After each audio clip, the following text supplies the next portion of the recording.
கங்கு இப்ப அந்த பொண்ணுக்கும் தான் காதலனுக்கும் சிறப்பா கல்யாணத்தை பண்ணி வைக்கிறா. அதோட அவ எலெக்ஷன்லயும் ஜெயிச்சிடுறா. இப்ப அங்க இருக்கிற குழந்தைங்களுக்கு படிப்பு முக்கியம்னு உணர்ந்த கங்கு அங்க இருக்கிற ஸ்கூலுக்கு போய் அட்மிஷன் கேக்குறா. முதல்ல கொடுக்க முடியாதுன்னு சொன்னவங்க கிட்ட இவ பேசியே அட்மிஷன் வாங்கிடுறா. இவ பேசுறத பார்த்ததும் அங்க இருக்கிற ரிப்போர்ட்டருக்கு இவள பிடிச்சு போயிடுது. கங்குவை பேட்டி எடுக்கிறதுக்காக கங்குவோட வீட்டுக்கு அந்த ரிப்போர்ட்டர் போகிறான். ஸ்கூலுக்கு போன குழந்தைங்களை டீச்சர் அடிச்சு திருப்பி அனுப்பிட்டாங்கன்னு கங்கு கிட்ட வந்து அந்த குழந்தைங்க அழுகுதுங்க. அப்ப கங்கு ரிப்போர்ட்டர் கிட்ட இதுதான் எங்க நிலைமை, முடிஞ்சாத வெளி உலகத்துக்கு தெரிய வைங்கன்னு கேக்குறா. இப்போ அந்த ரிப்போர்ட்டர் அவங்களோட போட்டோ எடுக்கிறான். அந்த போட்டோவோ ஒரு புக்ல கவர் பேஜ்ல வருது. அதனால கங்குக்கு ஒரு இடத்துல பேசுறதுக்கான வாய்ப்பு கிடைக்குது. அங்க மட்டும் கங்கு போய் பேசினா இந்த காமத்திபுரா மேல இருக்கிற மக்களோட பார்வை மாறுன்னு அந்த ரிப்போர்ட்டர் அனுப்பி வைக்கிறான். அங்க போன கங்கு ரிப்போர்ட்டர் எழுதி கொடுத்ததை பார்த்து பேச ஆரம்பிக்கிறா. ஆனா அவளுக்கு அது சரி வரலன்னு அதை கிழிச்சு போட்டுட்டு தனக்கு என்ன தோணுதோ அதை பேச போறேன்னு சொல்றா. இப்போ கங்கு பேச பேச அங்க இருக்கிற எல்லாருக்கும் கங்குவோட பேச்சு பிடிக்க ஆரம்பிச்சிடுது.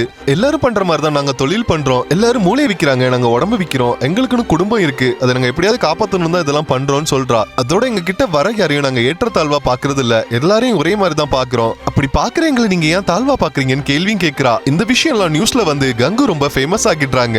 இதுக்கப்புறம் என்ன நடந்துச்சு நீங்க தெரிஞ்சுக்கணும்னா இந்த சேனலை சப்ஸ்கிரைப் பண்ணுங்க.